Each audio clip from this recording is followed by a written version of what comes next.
Okay, we're ready to start on Chapter 7 now. One thing I will tell you, if you can do Chapter 6, then Chapter 7 is not going to be a problem at all for you. I think the hardest part is conceptually understanding why we have Chapter 7 as compared to Chapter 6. So let me just kind of do a real brief description describing the difference between the two chapters. Now in Chapter 6, we were calculating probabilities of particular events, the probability that X is going to be greater than a certain number, given the population distribution. Okay, so in Chapter 6, everything was based on the population distribution, meaning every single value in the population. So let's say we're talking about grades. Every single grade that a student made was somewhere represented on this population distribution. A few 90s and 95s, a few 50s, whatever's, and a whole bunch of 75s in the middle here. So, and then we could find out the probability that a student made less than a certain grade or more than a certain grade. Now that works great as long as your population distribution is normally distributed. But if your population distribution is not normally distributed, then you can't do anything out of Chapter 6. So what we can do is that we can use a sampling distribution.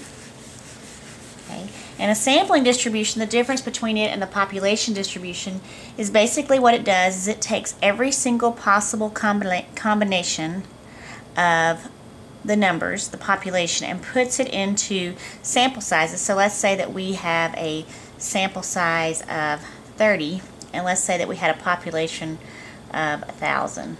Okay, so the population distribution would have represented all 1,000s, whatever those values are, somewhere on there, whereas the sampling distribution, what it will do is to take every single possible combination of 30 numbers of these 1,000 numbers. So it might take numbers 1 through 30, and then it might take numbers 31 through 60, and then numbers 2 through 32, or whatever it may be. Take every single possible combination of these 1,000 numbers, and it will take, when it gets those 30, it will average those 30 together.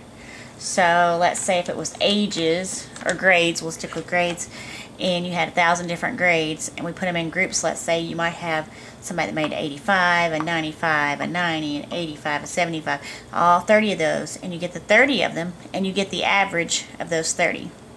So we have the sample mean of those 30, and then it would have another group of 30. 30, 30, 30, 30, and then it would have the sample mean of that group.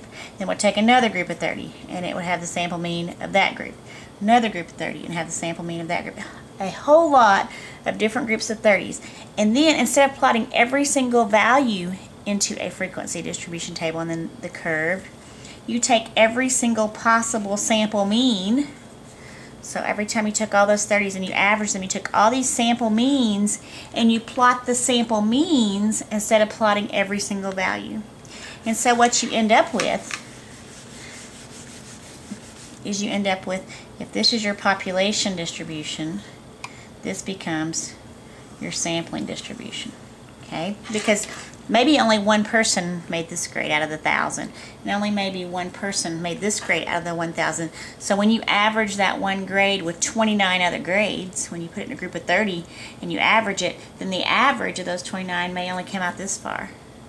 And the average, where this number is averaged in with 29 other numbers, the average of that group of 30 numbers may only come out this far. And the larger the sample size gets, the narrower and the taller the sampling distribution becomes.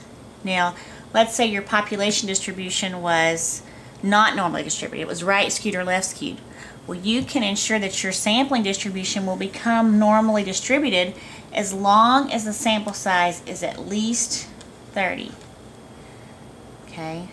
Your textbook does say if you have like an outlier or an extreme value or something like that, you may have to go up to 50, but most textbooks I have seen said that as long as you have a sample size of at least 30, you can assume that your sampling distribution will be normal.